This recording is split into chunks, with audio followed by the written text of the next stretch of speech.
So right here I have the two best action cameras on the market. I have the GoPro Hero 12 Black and I also have the DJI Osmo Action 4. Today we're going to be comparing both of these cameras. We have a bunch of different cycling / BMX tests that we're going to be putting them through, and we're going to be figuring out exactly which one is the better camera. So let's get straight into it.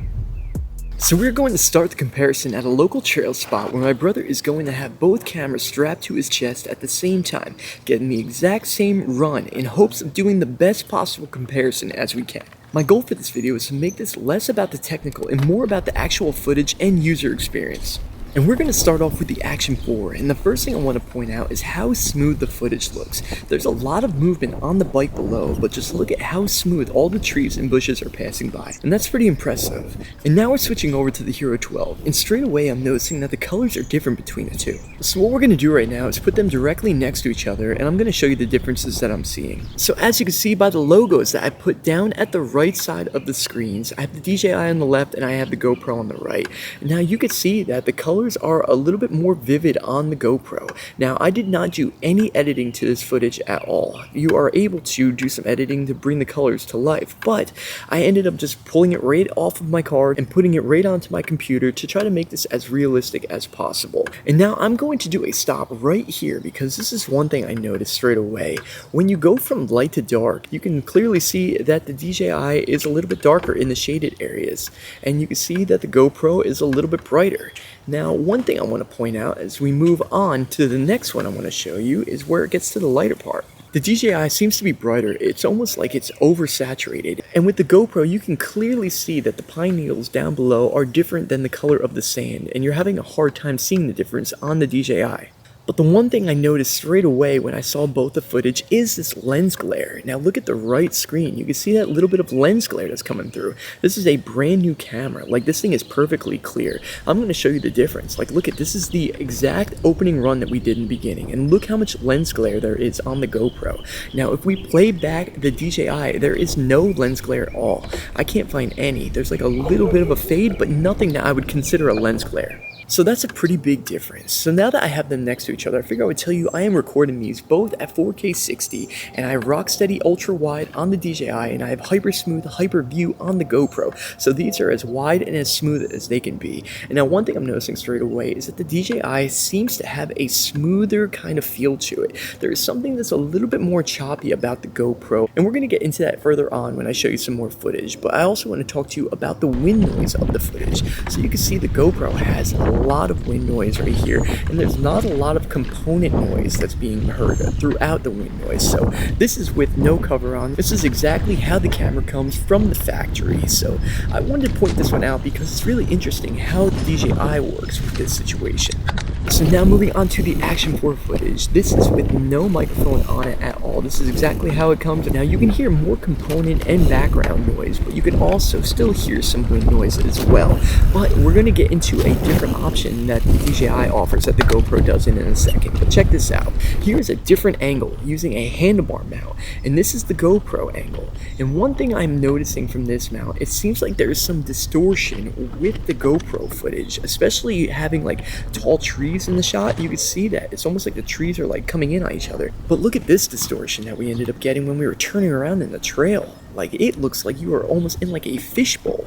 Now if we do the same exact run that the Action 4 has, it is a big difference. I said it earlier, I feel like the DJI footage kind of floats better. It almost has like a more kind of airy feel, like you're just moving through the air, which is amazing looking. It looks really, really nice. And now I don't really see any distortion, but there is a tiny bit, if any, when you were turning right there. But it is way better than the GoPro. So there's a big difference in the lens. So here it is playing back just to show you. That's the GoPro. It feels like a very fishbowl-like, and compared to the Action 4, it's a huge difference. It really is. Like, the GoPro footage kind of like makes you like nauseous when you're looking at it spin like that, but the DJI really isn't too bad at all. It's a huge difference between the two, and I feel like this was something that was really important to point out. And I'm also going to show you more footage that has a similar effect, so check this one out. So this next angle is a GoPro mounted from a helmet view, and you could see that there's a lot of distortion in this one as well, especially with those trees coming in on it. Now, when I was watching this back, I felt like kind of like dizzy looking at this footage.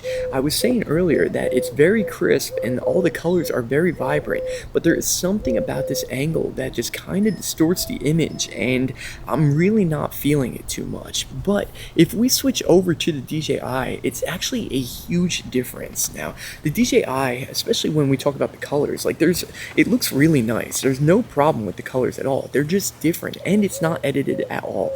But I want you to look at the distortion compared to the GoPro. Back to what I was saying earlier, this just kind of feels like you're floating through. It's enjoyable to watch. It doesn't give me that same sick feeling that I'm getting from the GoPro. I feel like I could watch this footage all day and I wouldn't have any issues with feeling like I'm getting dizzy from it. So now we're going to transition into showing you the difference between DJI and also GoPro when it comes to the microphone. I ended up having my little brother do a test where he sprinted full speed and he was actually talking out loud, and Maddie was really confused on what he was going to talk about and how he was going to do this, but all things considered, I think he pulled it off pretty well, and it shows a big difference between the footage of having the Action 4 with the Bluetooth mic 2 attached to it compared to the GoPro that doesn't offer anything similar. All right, guys, it is time to give it a sprint. We're on a dusty, bumpy back road, and I'm trying to compare the microphone quality at about 20 miles per hour right now. So we're gonna try and get as fast as I could possibly go, and hopefully this sounds pretty good.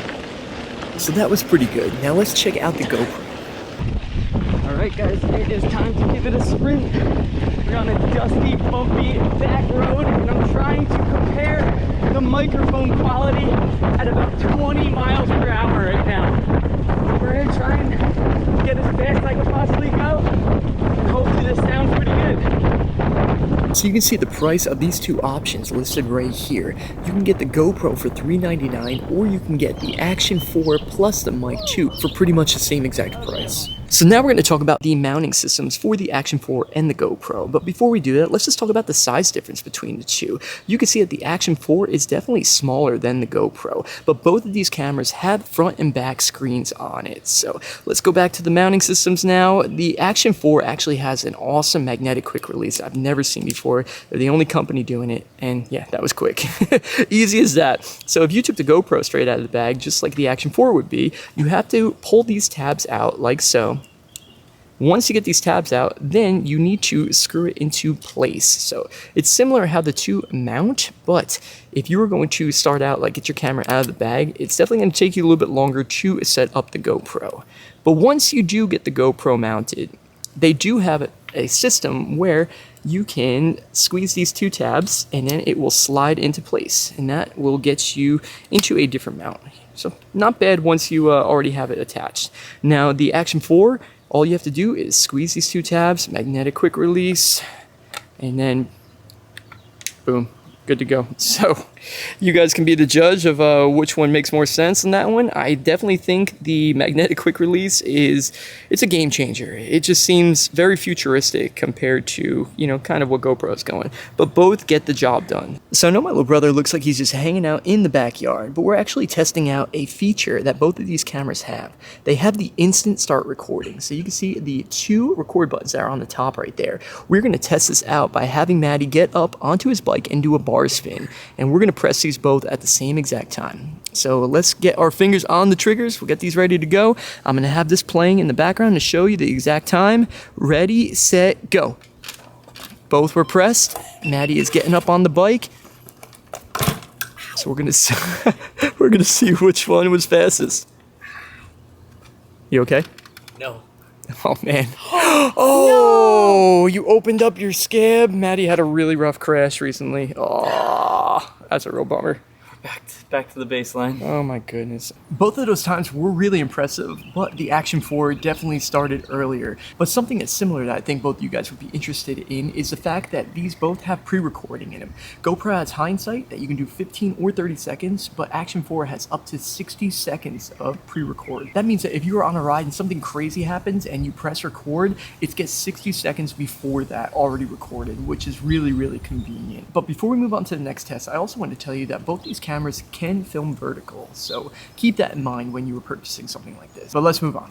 So now we're transitioning the test over to the BMX. We're going to bring it to the skate park, and I'm going to show you the difference between the two. And I figured that we would do the same exact run with Maddie wearing these on his chest, and we're going to switch back and forth between the two cameras. It's very, very close, and the angles are so similar, it's even hard to see the difference between the two. But one thing I'm noticing about the DJI, it just feels smoother. There's something about that footage that just feels like it's floating more than the GoPro. But the colors are definitely different once again. I'm not saying that I like one more than the other, but I feel like there's something about the DJI that just has a more natural color to it. I feel like it's more of a real life color of what my eyes are seeing when I'm riding the skate park. But here's the GoPro footage. I figured I would throw a bar spin at the end here just to show you how smooth it looks on each of these. I like having the hands in the shot with the bar spinning, and I think they both do a really, really nice job, but you can be the judge of which one you think looks better. So now we're going to transition on over with the same exact chest cam angle riding the street section. I know it's smaller ramps, and everything here is a little bit more poppy and a little bit less smooth, so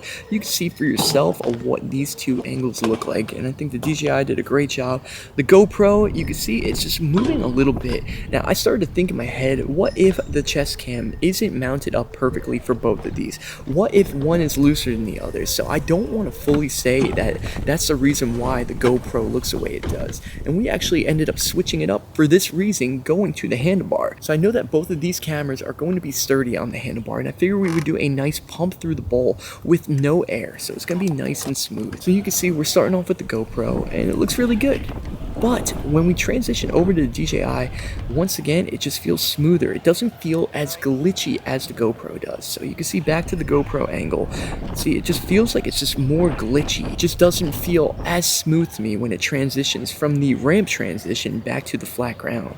So you can see we're going to switch back over to the DJI. It just feels smooth, even though that's a fast carve right there. I think the DJI is smoother, but I think the GoPro has more vivid colors. But now we're going to switch up to another angle. We're going to go to the helmet camera. So these are mounted the same exact way. They are both as sturdy as could be, so I think we're really going to get a good test with this. We're going to start off with the GoPro. You can see transition to that wall ride. I felt a little bit of a glitch there, but even though there are no tall trees or bushes passing by, I still feel like there's distortion that's distracting me from this footage. And you can see as he's hitting this wall ride, see that distortion as he was going down? Like, I don't really like that too much, and I wouldn't have noticed it if it wasn't for the DJI.